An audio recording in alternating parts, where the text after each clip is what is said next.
juga penyebabnya apa.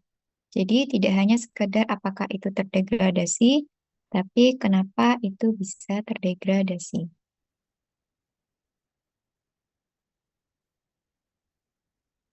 Nah, ini ada workflow kerjanya ya pada studi kompatibilitas itu. eh, Kita bisa tahapannya kita bisa milih untuk kita mengeksplorasi ya, kita melakukan sendiri begitu kita explore, tapi kita juga bisa dengan menggunakan data-data yang telah ada atau menggunakan data retrospektif ya. Terus eh, dalam mendesain studi kompatibilitas antara obat dan eksipien, kita dapat menggunakan metode pendekatan pencampuran dua atau lebih ya campuran antara obat dan eksipien, kemudian atau menggunakan mini formulasi dan juga N1 design. Nah, ini biasanya ini dibantu dengan penggunaan software ya. Nah, ini ada tahapan beberapa ya, yang mana sebelum kita melakukan studi kompatibilitas, kita hendaknya untuk mengetahui background ya, background dari pengujian kita dan juga melengkapi dengan searching-searching informasi di berbagai literatur. Kemudian kita mendesain studinya, menentukan apakah kita mau menguji campuran dua atau lebih antara obat dan beberapa eksipien ya, atau dalam bentuk mini formulasi atau N1 design. Kemudian untuk preparasi sampel ya, bisa saja kita antara obat dan eksipien kita campur biasa, physical mixture, atau kita dalam bentuk kompaksi. Jadi kayak kita uh, buat tablet gitu. Terus bisa saja juga kita karena ingin melihat efek dari air, kita tambahkan air di situ pada sampel preparationnya, dan kemudian kita inkubasi pada kelembapan tertentu atau suhu tertentu, dan atau kita seal di kontainer. Kemudian eh, diinkubasi pada kondisi stres yang mana kita setting pengaturannya di suhunya kah, di kelembapannya kah, atau di cahaya, atau kita menambahkan agen pengoksidasi. Dan kemudian kita analisis dan interpretasi datanya. Nah, observasinya bisa lihat dari perubahan warna kah, terus ada perubahan termalnya, degradasi obatnya, dan perubahan bentuk ya, misalnya kristalisasinya. Nanti kita akan membahas satu-satu ya secara mendetail. Nah, jadi tadi tahap pertama kita mencari ya kira-kira informasi apa yang sudah tersedia berdasarkan literatur yang sudah ada. Nah, ini dilakukan sebelum percobaan. Apa saja yang dievaluasi yaitu kira-kira gugus fungsional apa yang dia reaktif atau unstable ya. Dan juga nilai pKa.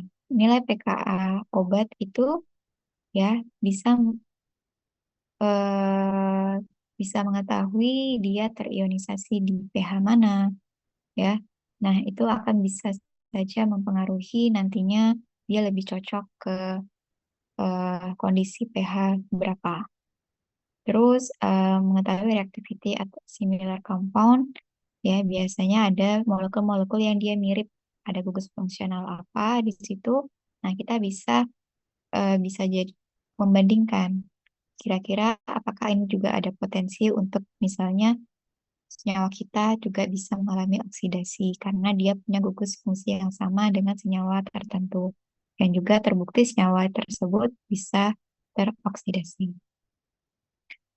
Nah, sumber-sumber informasi itu bisa saja dari literatur-literatur umum, kemudian secara komputasional ya, ada beberapa, ataupun dari database-database perusahaan-perusahaan internal.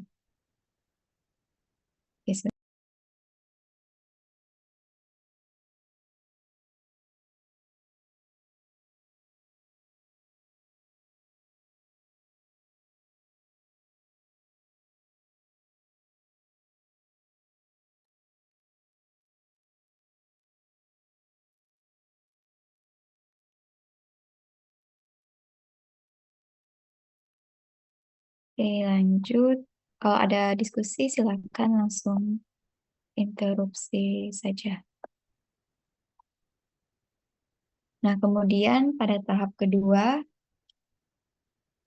ini tahap reformulasi dan studi force degradasi. Kita menentukan kira-kira studi degradasinya mau bentuknya seperti apa.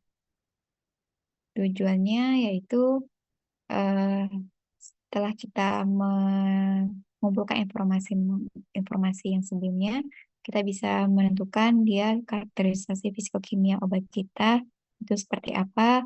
Terus kemudian kita sudah tahu reaktivitasnya itu kayak mana. Terus akhirnya kita bisa memodulasi desain, kita membuat desain studi kompatibilitas yang cocok itu apa.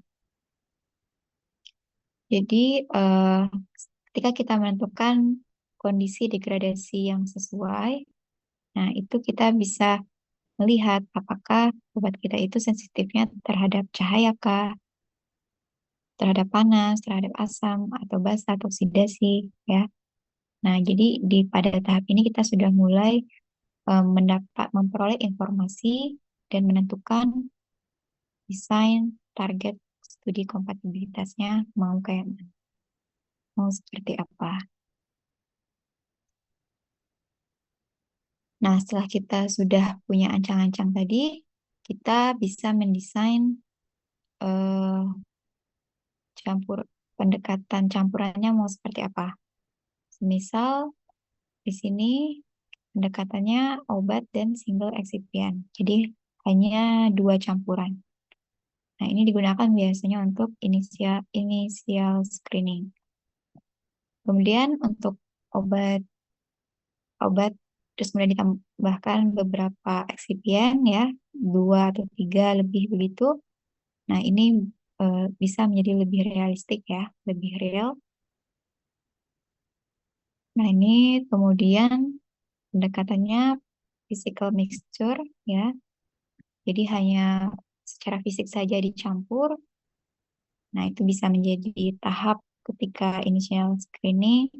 Kemudian pendekatan compacted mixture ya yang dapat eh, istilahnya mensimulasi tablet yang dia lebih realistik. Kemudian with aid water accelerate interaction. Jadi kita ingin mengetahui apakah ada peran air di situ ya. Nah, ini ada pendekatan-pendekatan dalam menyiapkan sampelnya. Kemudian setelah kita siapkan sampelnya, kita paparkan kondisi stres. Kita bisa menaikkan temperatur 40, 50, 60, kemudian kita bisa juga paparkan kelembapan 75 derajat RH, terus atau kita paparkan oxidative agent ya, seperti hidrogen peroxide ya, yang mana diketahui ternyata obat tersebut dia bisa saja berpotensi sensitif terhadap adanya oksidasi. Jadi kita memilih kondisi stres itu berdasarkan informasi yang telah kita peroleh ya, molekul tersebut sensitifnya di mana. Jadi kalau ketika diketahui bahwa senyawa itu tidak ada pengaruhnya pada oksidasi, ya udah kita nggak usah kasih papar, kita nggak perlu memaparkan kondisi stres ini oksidatif ya, karena dia ternyata dia lebih stabil terhadap oksidasi. Jadi tidak serta-merta kita harus melakukan semua paparan stres ini. Nah, setelah kita paparkan tadi, kita melakukan analisis. Ya, pada waktu tertentu kan tadi sudah dipaparkan, kemudian kita bisa melihat jangka panjang. Nol dari awal, kemudian 2 weeks, 4 minggu, kemudian sampai 3 bulan, 6 bulan. Nah, apa saja yang diukur? Itu biasanya adalah perubahan fisik tertentu, yaitu melihat apakah adanya perubahan warna, penampilan, kekerasan jika bentuknya adalah tablet misalnya, terus bagaimana dissolution rate-nya, apakah berubah, terus chemical change, apakah ada potensi loss seperti drug konsentrasinya berkurang, atau malah ada produk new degradation product. Jadi seperti ada muncul eh, senyawa degradasi yang baru.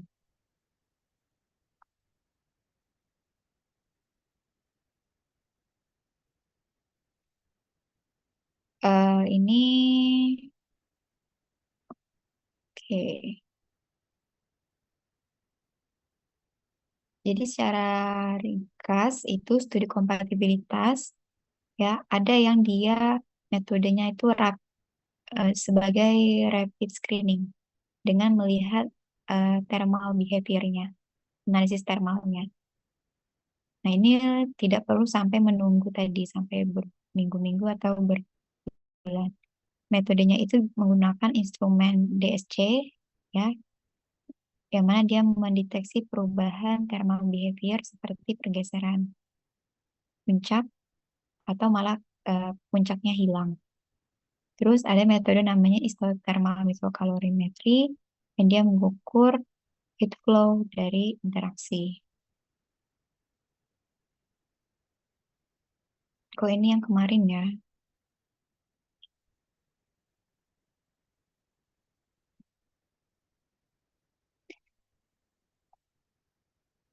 Jadi studi kompatibilitas melibatkan beberapa tahap ya, tergantung dari kandidat obat yang diteliti, kemudian availability literaturnya, dan juga tujuan dari studi.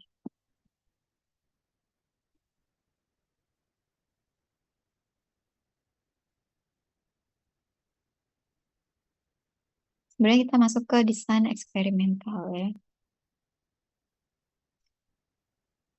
Jadi untuk mendesain eksperimen itu akan dipengaruhi oleh dari formulasi yang dipilih dan preferensi eksipien.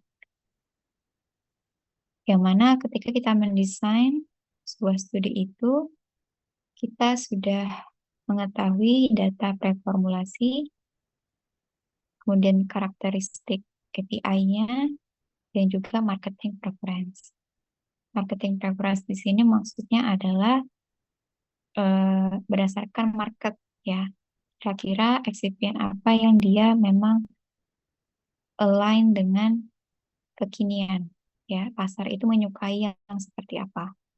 Misalnya sekarang kita bikin kosmetik lah ya. Nah, itu mungkin sekarang banyak yang lebih menyukai yang dari natural. Nah, itu kita bisa melihat eksipien apa yang kira-kira sesuai dengan yang kekinian itu marketnya di mana. Terus, nah ini semisal kita mau melakukan studi kompatibilitas untuk sediaan cair, yang mana obatnya itu insoluble. Nah, itu akan berbeda dengan studi kompatibilitas untuk sediaan cair dengan obat yang dia highly soluble. Kalau misalnya sediaan sediaan cair, obatnya itu highly soluble, apakah kita perlu untuk menguji studi kompatibilitas dengan surfaktan atau suspending agent? Ya, tidak ya. Karena ya untuk apa? karena obatnya itu kan sudah highly soluble. Jadi surfaktan dan suspending agent tidak perlu untuk ditambahkan. Beda pula dengan yang studi kompatibilitas untuk obat-obat yang dia insoluble.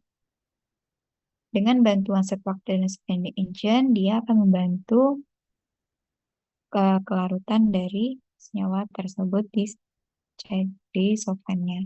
Sehingga perlu adanya uji kompatibilitas.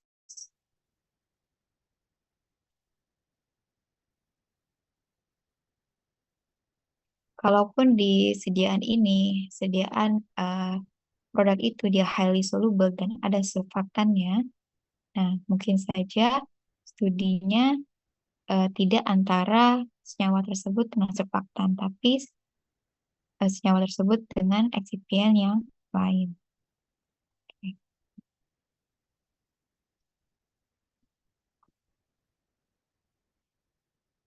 Terus ini yang tadi ya, campuran binary atau ternary.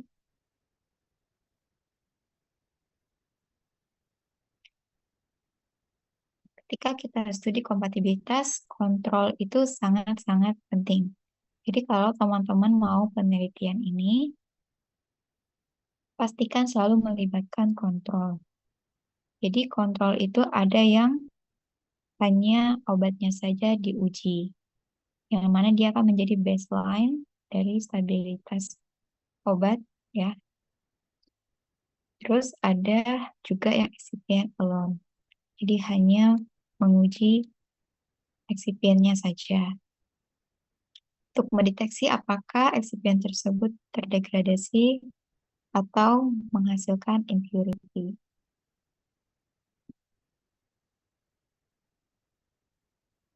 Jadi misalnya mungkin teman-teman sudah belajar terkait HPLC ya.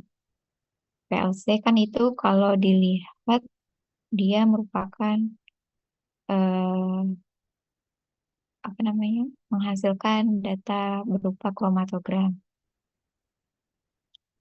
Kemudian ya di sini misalnya kita uji begitu, kita uji kontrolnya itu drug alone, dia punya peak. Nah, kemudian bagaimana kalau drug? Terus kita scanning excipientnya ya, misalnya dia tidak punya. Nah, kemudian kita paparkan stres begitu, misalnya kita paparkan stres, oh ternyata eh, setelah kita paparkan stres, peaknya dia malah lebih kecil ya. Terus excipientnya itu malah ada peak tambahan di situ. Nah, ini bisa kita asumsikan, oh ternyata ini ada apa nih? Apakah ini bentuk degradasi ya? Jadi kita mendeteksi adanya eh, apakah eksipien tersebut memiliki impurity yang baru dari adanya kontrol ini. Jadi kita tahu. Nah, ini eh, sangat-sangat penting untuk dimasukkan ke studi. Jadi tidak hanya campuran dari drug dan eksipien.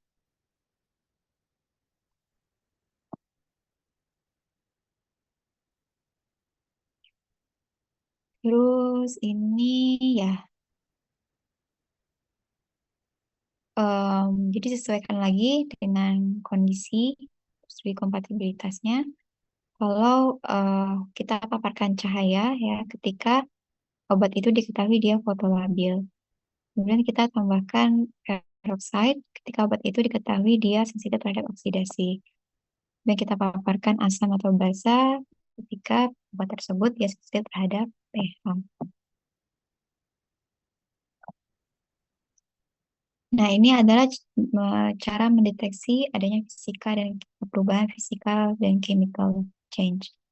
Kalau yang fisikal, kita biasa menggunakan secara visual, yaitu mungkin ada perubahan warna dan perubahan bentuk fisik, misalnya ada caking ya, caking atau liquefaction. Terus ada metode spektroskopik, IR, Raman, kalorimetric method, BSC-IMC. Terus kalau ada perubahan secara kimiawi, ya, itu kita bisa lihat dari drug content-nya dan impurity profile.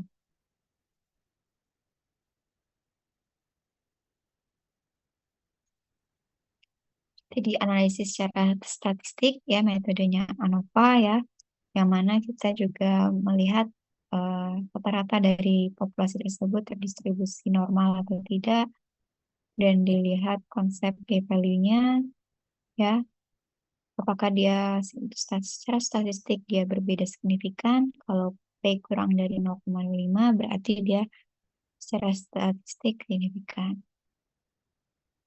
Jadi statistik ini membantu sekali untuk membedakan ya, untuk menemukan apakah terjadi real incompatibility berdasarkan dari random variasi.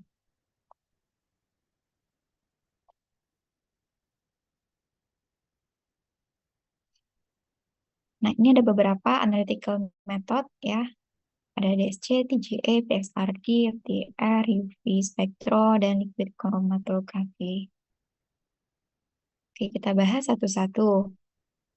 Untuk DSC, ya teknik ini untuk mengukur adanya eh, penyerapan panas atau pelepasan panas ya, yang dihasilkan dari adanya perubahan entah itu physicochemical atau semua dua-duanya dari sampel yang dia dipaparkan pada temperatur yang sudah diprogramnya. Jadi ada kalau terjadi perubahan transisi seperti adanya pelelehan, dissolvasi, degradasi, nah itu apa namanya dapat diidentifikasi. Jadi DSC itu secara luas digunakan untuk melihat thermal behavior dari campuran drug excipient, ya, yang mana dia untuk melihat perubahan melting point, enthalpy, dan other thermal properties. Jadi nanti sampelnya dimasukkan di sini ya. Butuhnya benar-benar hanya sedikit saja. Jadi ini sangat cepat ya kita nyebut, dan sangat eh, kan tadi DSC menjadi rapid screening ya. Jadi sampelnya yang dibutuhkan hanya sedikit, prosesnya juga cepat ya, langsung kita bisa mendapatkan istilahnya peak ya, peak apakah eh, terjadi perubahan transisi thermal point-nya itu, melting point-nya itu. Terus ada yang nama TGA, Thermogravimetric Analysis. Ini untuk mengukur perubahan berat sampel ya pada kondisi konstan, pada kondisi suhu konstan atau eh, diprogramkan suhunya naik gitu. Jadi intinya dia melihat perubahan berat sampel ketika dipaparkan suhu yang konstan atau yang divariasikan atau dinaikkan gitu. Terus eh, mengidentifikasi adanya kah dekomposisi ya. Terus biasanya ini juga menjadi data pelengkap selain DSC. Nah, di penelitian sebelumnya diketahui bahwa obat mukolitik dengan eksipien menunjukkan adanya inkompatibilitas antara amroxol, obatnya itu, dan eksipien starch.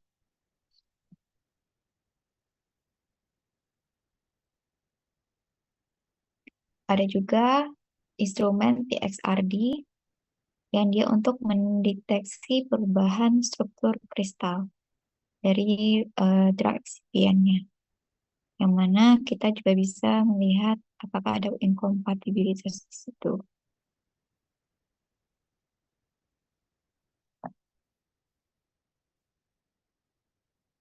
Terus ada FTIR yang mana dia mengidentifikasi interaksi kimiawi interaksi kimia dengan melihat perubahan ikatan molekul vibrasional ya, yang kita bisa lihat dari bilangan gelombangnya.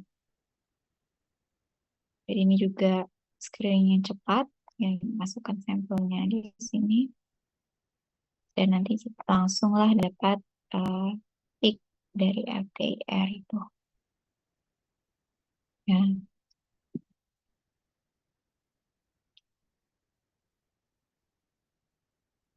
Terus ada isothermal stress testing. Jadi untuk eh, ujian ini, campuran drug excipient itu dipaparkan suhu yang bisa bervariasi 40 sampai 70, kelembapannya diatur untuk melihat interaksi potensialnya ya. Nah, setelah dipaparkan ya, ini seperti wadahnya begitu untuk pemaparan kondisi stres suhu dan kelembapan. Nah, nanti hasil dari itu, setelah itu dikeluarkan sampelnya dan dilihat apakah ada produk degradasi, melihat konsentrasi API-nya ya, itu berubah atau tidak.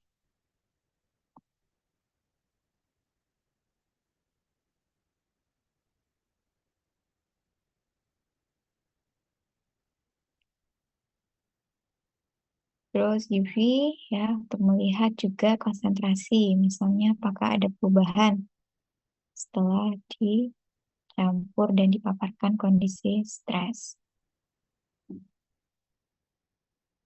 Ini liquid chromatography.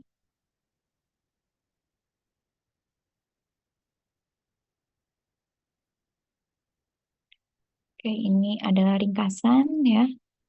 Jadi eh, kita summarize, DSC itu untuk mengukur thermal transisi, ICE untuk mengukur perubahan berat, kemudian EST untuk oscillatory stability testing tadi, terus ATR untuk identify chemical interaction, XRD atau XRPD, detect crystalline structure, ya, UV untuk measure UV absorbance.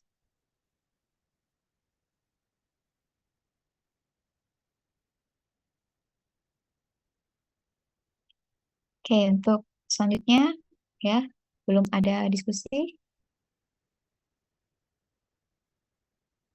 Oke, lanjut. Untuk sampel preparasi dan storage-nya, ini tadi saya slide-nya sudah dikasih ke Mbak Hifah ya. Silakan diberikan, dibaca. Oke, sampel preparation harus memimik ya final formulation. Jadi ketika membuat preparasi sampel harus sesuai dengan final formulasinya ke depannya nanti seperti apa. Jadi ada dua pendekatan eh, campuran, dia bisa berbasis rasio, weight ratio, atau berdasarkan rasio molar. Menggunakan rasio berat ketika dosis telah diketahui, kalau rasio molar itu ketika reaksi stokiometri itu menjadi penting. Eh,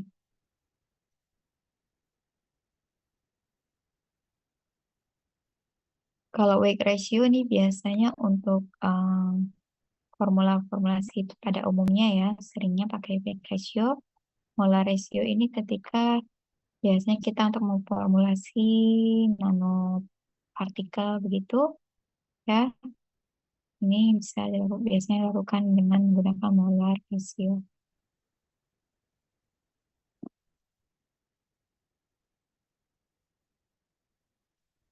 Nah, pada saat sampel preparation, untuk mengetahui peran dari kelembapan dan kandungan air,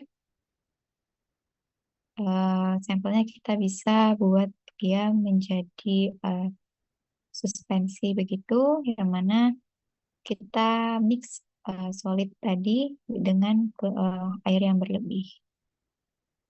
Kemudian yang kedua adalah fixed water addition. Kita menambahkan air pada jumlah tertentu, misalnya 20%. Terus kita kontrol humidity. Jadi kita paparkan sampel kita ke kelembapan tertentu, ya. Nah, dari situ kita melihat apakah ada reaksi langsung seperti hidrolisis atau efek tidak langsungnya. Apakah eh, air itu bisa berperan sebagai situ proses reaktivitas dari solid state. Nah, ini contohnya ini adalah dia bentuk campurannya solid ya. Oke, terus lagi the role of mechanical stress. Nah, jadi kalau ini kita pengen melihat peran dari mechanical stress. Jadi kalau kita membuat formula kan physical force ini pasti tidak terhindarkan ya. Jadi salah satu beberapa contoh yaitu pada proses pembuatan biasanya milling atau grinding, kemudian kita bertujuan untuk size reduction, atau kompaksi, tableting, yaitu compression, dan dry formation itu kita menggunakan roller kompaksi. Yang mana physical force ini ya ini mechanical process ini dia bisa meningkatkan degradasi dengan menciptakan region amorph ya atau meningkatkan eh, interaksi secara intimate ya dan luas area. Jadi dia lebih antar partikel itu lebih dekat. Nah, ini kan istilahnya dia akan mengakselerasi ketidakstabilan. Dan ketika terciptanya area amorf ini, dia akan lebih cenderung tidak stabil dibandingkan dalam bentuk kristal, ya. Sedangkan kalau yang ini kontak intimate meningkatkan, ya, kontak antar partikel, ya tentunya nanti akan lebih cenderungan untuk membentuk agregasi.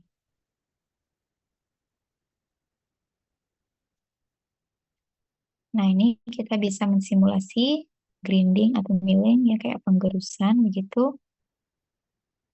Nah, terus dilihat ya bagaimana hasil dari pencampuran itu ya, measure the degradation product after storage.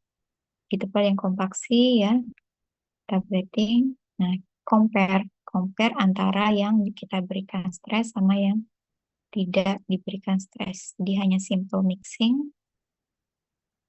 Nah, terus dilihat apakah ada degradasi produk setelah penyimpanan.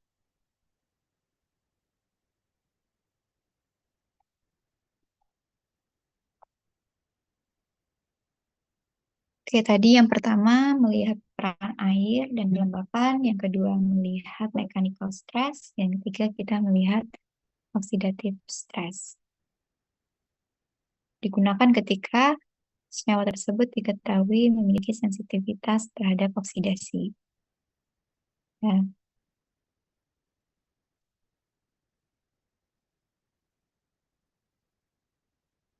ini tujuannya itu melihat jumlah sensitivitas oksidasi, mitigate-nya kita temukan cara untuk mencegah mengurangi oksidasi.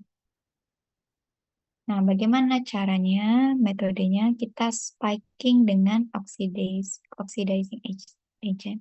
Kita tambahkan, kita spike dengan agent oksidasi ini.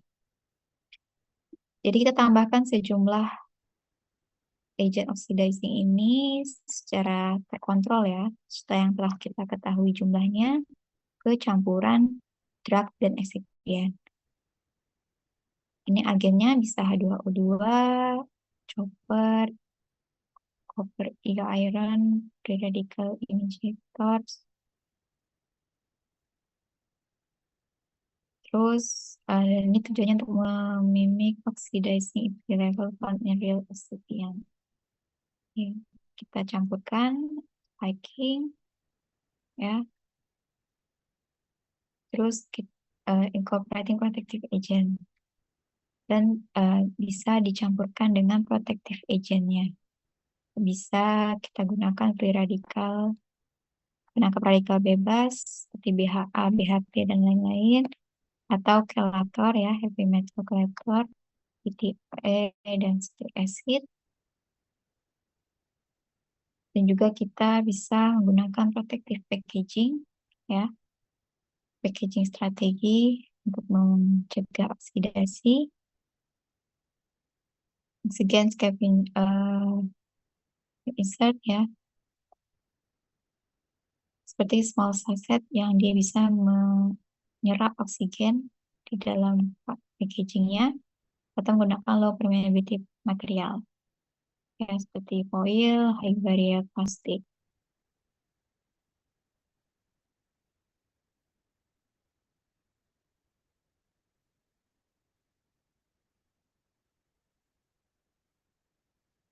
Nah ini eh,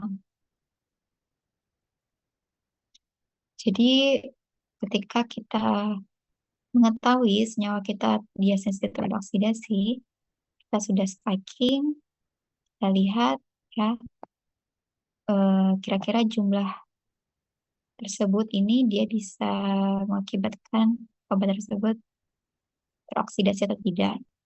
Dengan hal itu kita dapatlah data, oh dengan persen segini obat itu akan terdegradasi. Kalau ini dengan kita menambahkan BHA BHT ini misalnya apakah dia efektif untuk melindungi obat tersebut dari adanya pemaparan oksidasi. Begitu pula yang packaging. Apakah ini bisa digunakan untuk melindungi obat tersebut dari oksidasi. Terus testing different excipient batch ya. Jadi peroxide impurity pada pada excipient itu bisa berbeda-beda.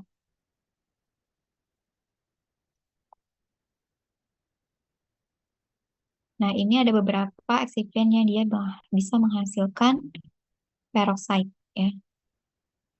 PVP, crossing PVP, HPC, Twin, Blue, dan PEG. Terus bisa dilakukan tes both high and low peroxide batch incompatibility study. Kita bisa tambahkan peroxide dalam jumlah kecil atau rendah ya, dari studi kompatibilitas. Terus melihat hasilnya itu seperti apa.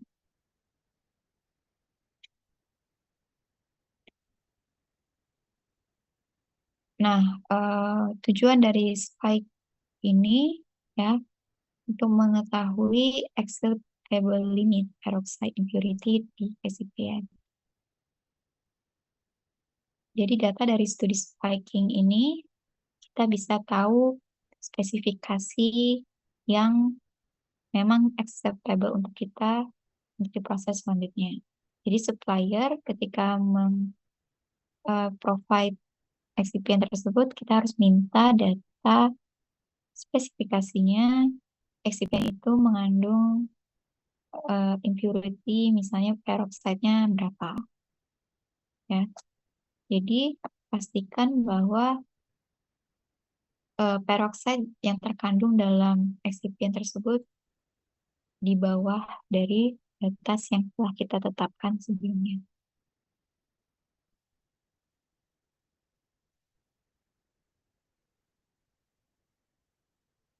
Oke,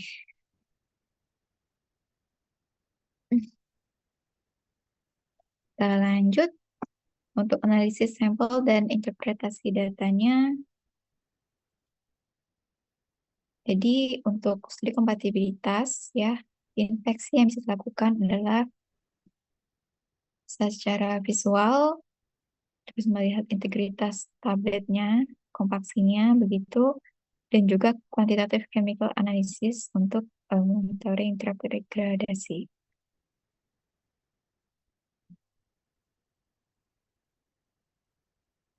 Ini apa yang dilihat, yaitu ada perubahan warna kah, perubahan bau, adanya menjadi lebih becoming wet atau liquid ya, menjadi lebih istilahnya tidak keras lagi kah, atau bagaimana karakteristik dari sifat alir serbuk ya.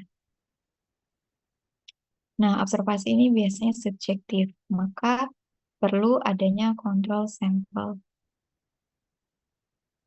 supaya kita bisa membandingkan.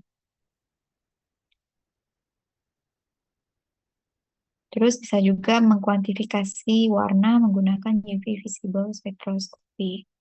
Namun keterbatasannya adalah absorbasinya mungkin kecil, jadi tidak signifikan ya.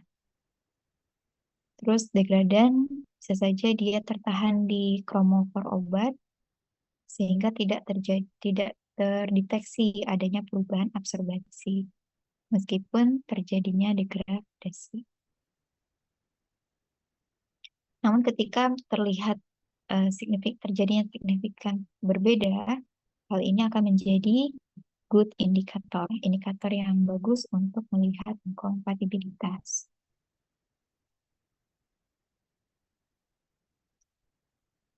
Ada beberapa obat yang dia menunjukkan diskolorasi ketika dia tidak stabil.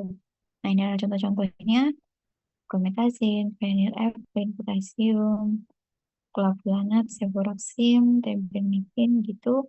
Nah, yang biasa classic example itu adanya reaksi Maillard, itu yang mana akan membuat warna coklat ya ketika mengandung primary secondary amino seperti laktose. Nah, setelah tadi kita melakukan analisis secara visual, kita bisa mengkuantifikasi secara kimia. Nah, gold standarnya adalah menggunakan HPLC, yang mana dia mengukur drug potensi, terus adanya total impurity, dan juga melihat mungkin ada impurity yang baru. Kenapa mengukur impurity itu penting? Jadi tidak hanya konsentrasi obatnya saja, ya, karena konsentrasi obat ketika dia mengalami perubahan, mungkin dia hanya menunjukkan perubahan kecil. Nah, ini akan menjadi istilahnya tidak terlalu sensitif ya untuk melihat adanya perubahan. Contohnya, obat sebelum paparan stres, dia 99,5%, tetapi setelahnya hanya berkurang menjadi 99,2%. Dan ini misalnya tidak signifikan ya, diasumsikan. Tetapi kalau kita melihat dari konsentrasi impurity-nya, ternyata dari 0,02% naik jadi 0,32%. Nah, yang mana ini terlihat adanya kenaikan yang signifikan. Oleh karena itu, ini penting untuk melakukan pengukuran konsentrasi impurity-nya selain konsentrasi obat.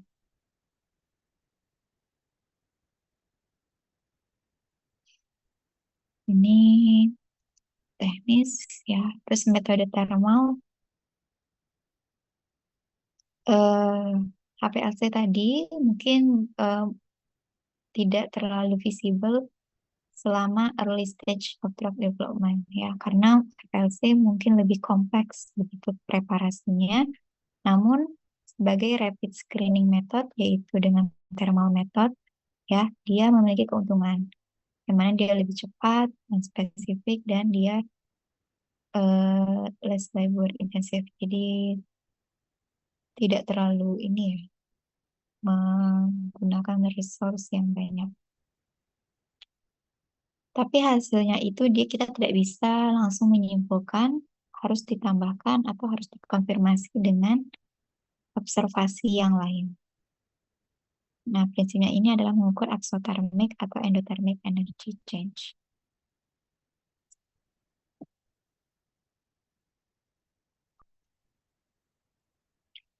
Thermal method ini tadi digunakan dengan alat DSC. Dia mengukur termogram dari individual excipient, droplet, dan physical mixture-nya. Kemudian di sampelnya itu akan dialirkan panas dan juga gas nitrogen. Kemudian nanti akan menghasilkan superimpose curve, ya.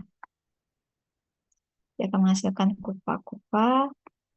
Nah, indikator terjadinya interaksi atau incompatibility yaitu dilihat apakah ada munculnya transisi peak atau malah menghilang.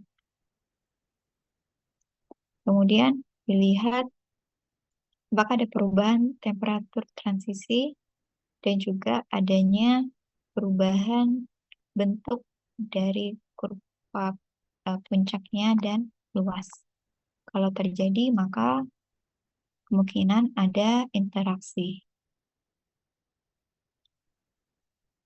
Sini adalah perhatiannya jangan hanya bersandar pada metode DSC tadi, tapi juga dilengkapi dengan observasi menggunakan instrumen yang lain. Kalau EMC ini isothermal untuk long term stability. Ini untuk mengukur heat flow, ya. Jadi best for extremely slow reaction.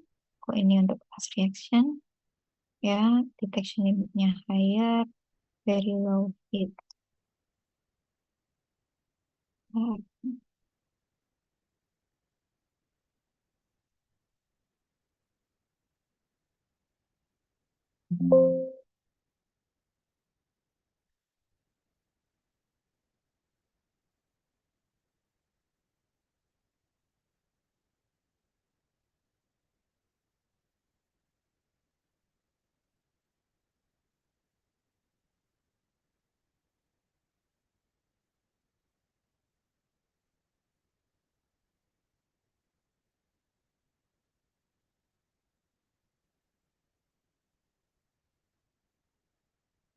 dia nanti kita lihat ada paper ya, yang mana dia menguji kompatibilitas antara obat lamivudin dengan beberapa polimer selulose.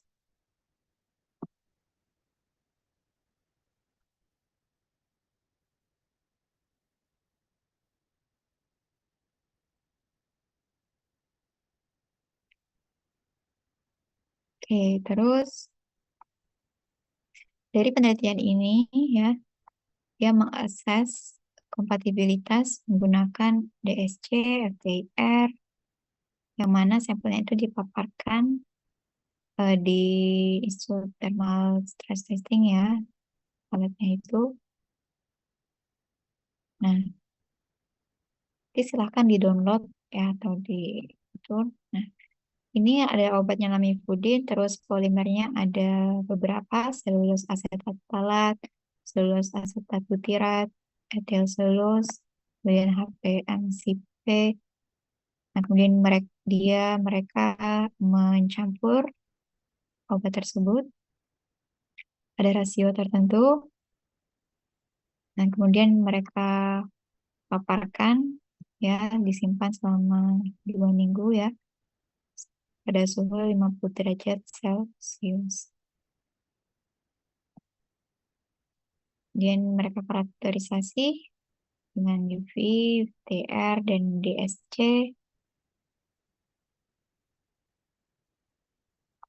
Nah, ketika sudah disimpan, terus kita melihat drug content, ya, di sini terlihat bahwa adanya penurunan beberapa dan juga ada kenaikan sedikit, ya, tapi ini sepertinya tidak terlalu signifikan berbeda. Nah, ini yang dia Ultra konten Lamivudin dia menggunakan spektro ya ini. Terus FTIR ya mereka melihat ya interaksi campurannya. Ya, jadi ada lamivudin pada awal seperti apa, kemudian yang B lamivudin setelah dipaparkan, yang C itu eh, dengan eksipiennya ya, dengan eksipiennya. Kalau yang ini yang termogram DSC ya, jadi ada lamivudin pada awalnya berapa seperti apa, terus lamivudin sendiri yang sudah dipaparkan stres, kemudian campuran antara lamivudin dan eksipiennya.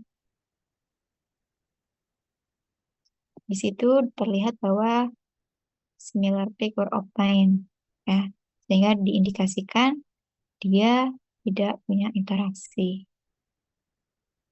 Kemudian dilihat juga no characteristic color change ya selama penyimpanan, sehingga dia menyimpulkan dia memiliki good relation. Oke, nah itu adalah salah satu contoh dari studi kompatibilitas yang telah ada. Terus yang case 2.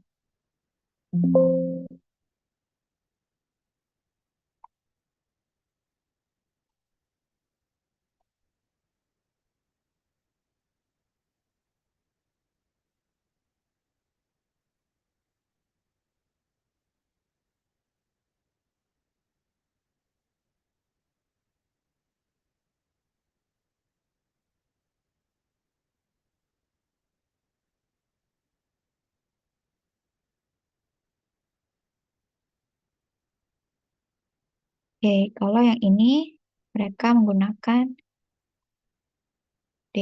studi kompatibilitas bromopride, DSC, FTIR, dan HPLC.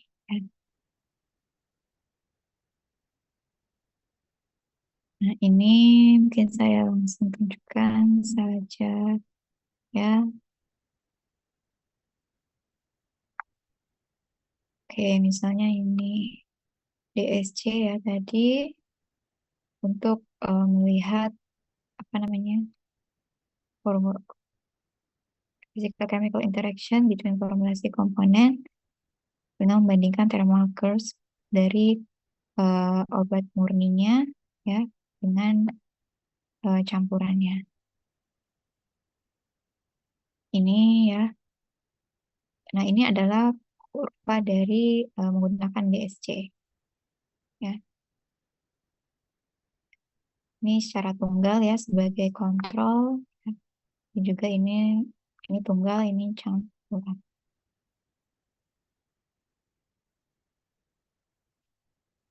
Terus dilihat apakah ada perubahan dari entalpinya atau suhunya ya. Dilihat kemudian HPLC, ini data HPLC. Ini ada kontrolnya, jadi masing-masing eksipien dilihat apakah ada peak ya, peak khusus. Terus ini campurannya ya.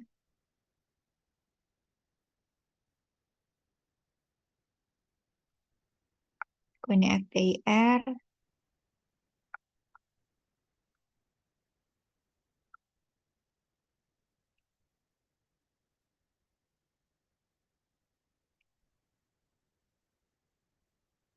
Ada promo before dan after ya. Nah,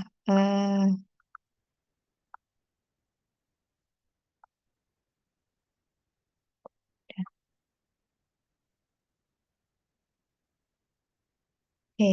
Nah, dari paper ini ya, mereka sudah melihat ya, kan tadi kita sudah pelajari bahwa kita perlu untuk menambahkan data komplementari tidak hanya dari DSC saja, tapi kita butuh data dari observasi lainnya seperti FTIR kah, PLC kah. Nah, mereka lakukan ketiga metode ini dan dilihat bahwa obatnya itu jika dengan eksipien ini, apa tadi ya, CST itu ya, ternyata dia tidak terjadi inkompatibilitas. Berarti ini bisa digunakan. Sedangkan kalau dari CCS ini, DSC dia tidak ada interaksi ya sama LTIR, tetapi di HPLC dia adanya terjadi interaksi. Nah, ini kita bisa lihat bahwa berbeda-beda ya. Tapi kalau yang di LTIR dia malah inkom semua. Nah, ini akan menjadi pertimbangan bagi formulator atau peneliti kira-kira eh, mereka apakah akan tetap menggunakan eksipien itu atau tidak. Hal ini menjadi banyak ini ya, istilahnya untuk menentukan keputusan itu ya tinggal kita menentukan prioritas. Kira-kira instrumen mana yang memberikan hasil yang lebih memuaskan ya. Misalnya mereka akan memprioritaskan bahwa data dari HPLC lebih tinggi prioritasnya. Maka ini ketika mereka menguji dengan menggunakan HPLC dan diketahui dia terjadi kompatibilitas, maka oh ini ya compatible, incompatible. Oh ya, oke. Jadi ini berarti ini tadi incompatible ya. Jadi CSD ini tidak bisa digunakan. Nah, ini. Nah, ini akan tergantung lagi mereka akan lebih memilih metode mana yang kira-kira dapat diterima. Kalau semisal dari mereka memutuskan data HPLC akan lebih akurat, maka ya udah eh misalnya ini MAN ini dia kompatibel, DSC dia juga kompatibel, namun LTIR dia ada interaksi, mungkin saja mereka akan tetap memilih menggunakan MAN ini. Tuh, ya, sudah jelas ya. Nah, cuma di sini FTR dia eh, menghasilkan inkompatibilitas. Oke, di sini ada diskusi,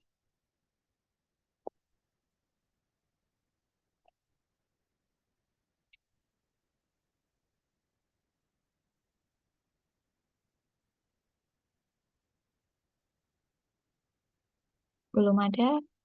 Kalau belum ada, kita lanjut ya. Silakan teman-teman tulis jawaban di chat box. Kita merecall kembali ya. Untuk materi, konsep terkait drugs excipient compatibility study sudah selesai. Cuman kita merecall sebentar saja. Ya, sebagai ini, saya ingin pengen melihat apakah sudah cukup jelas atau belum. Oke, yang ini soal silakan baca sendiri ya. Kira-kira jawabannya apa? Semuanya dijawab ya. Semua peserta ini kenapa cuma 51?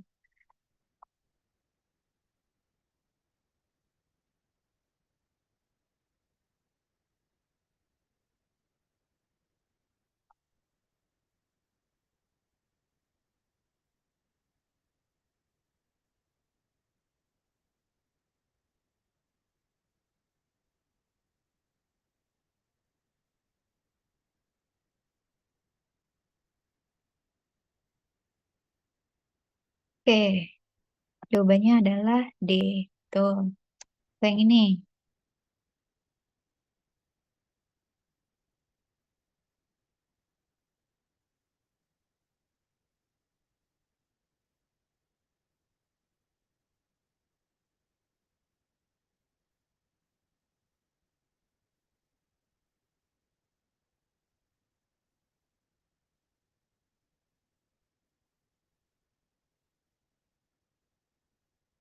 Oke, B.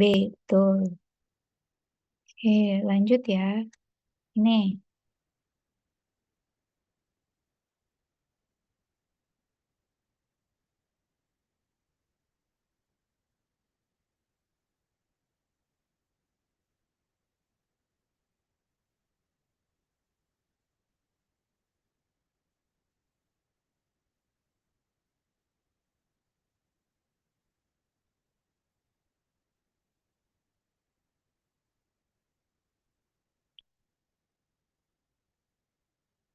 oke.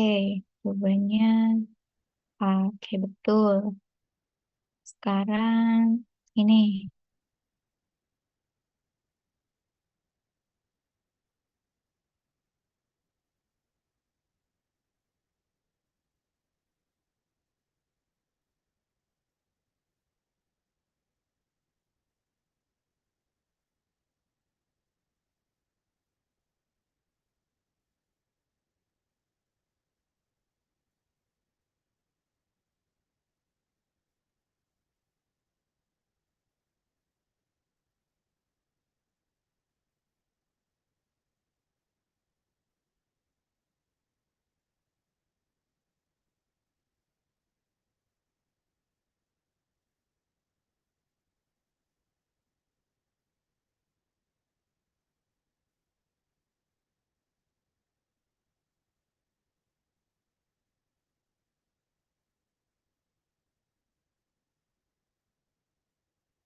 Oke, jawabannya adalah B ya. Betul. Oke, lanjut. Ini.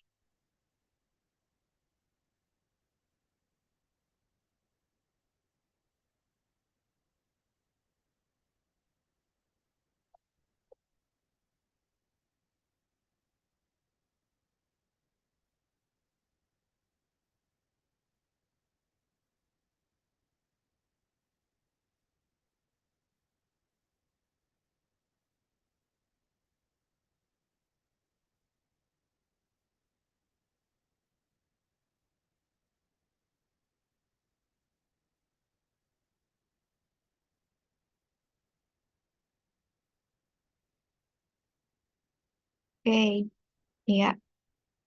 Jawabannya A. Betul.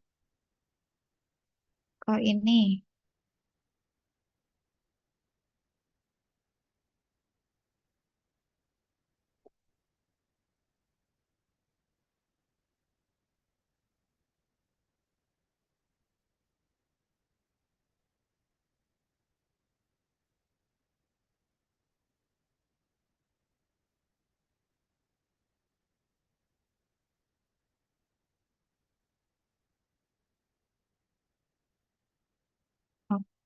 Oke, ya. Betul. B. Lanjut ya. Ini.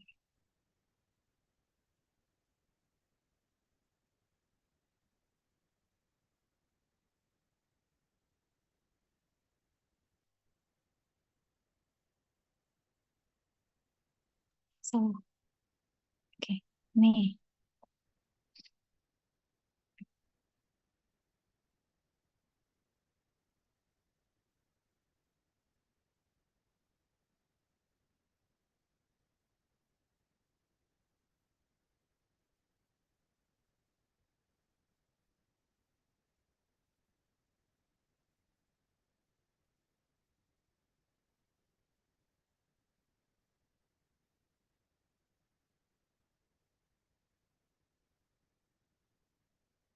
Oke, ya. Betul ya. B.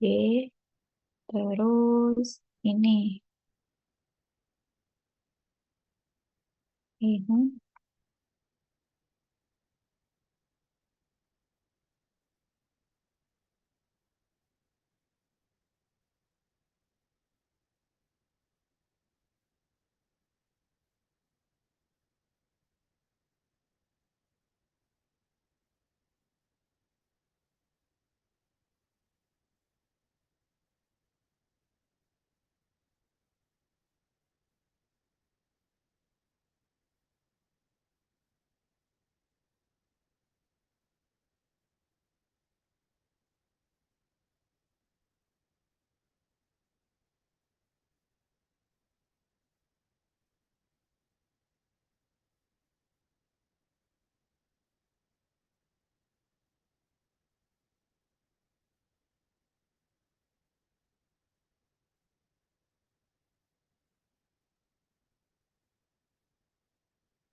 Oke, jawabannya B ya, betul. Terus, ini,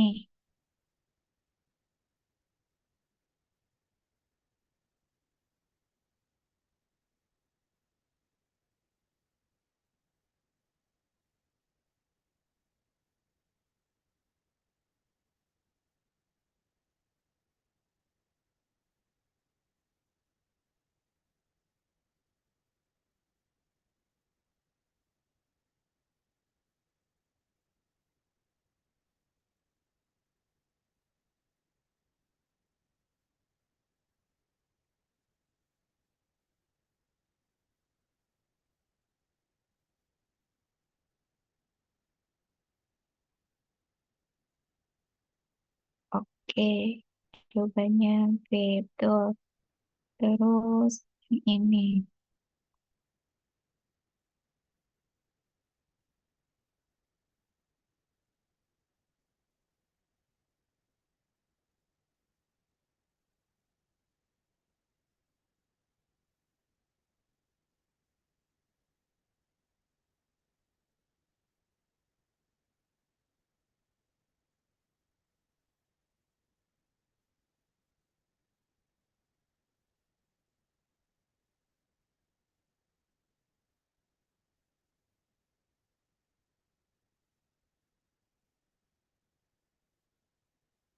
oke, jawabannya C ya. Oke, tuh. Ya, oke, selesai. Terima kasih teman-teman yang sudah menjawab ya, berpartisipasi. Alhamdulillah jawabannya benar semua. Oke, senang sekali. Semoga jelas ya materi dari awal sampai hari ini. Terus apakah ada diskusi? Kalau belum ada, masih ada waktu ya. Jadi teman-teman bisa belajar mandiri dari paper yang tadi di slide ya, baca-baca sambil makan siang, kayak kan? Ya, bisa sambil bisa lebih memahami gitu. Baik, kalau tidak ada, oh ya nanti kalau yang belum absen, tinggal absen. Saya tampil. Nggak ada ya udah. Ya, terima kasih buat hari ini. Selamat melanjutkan aktivitas berikutnya. Mohon maaf kalau ada salah kata. Wassalamualaikum warahmatullahi wabarakatuh.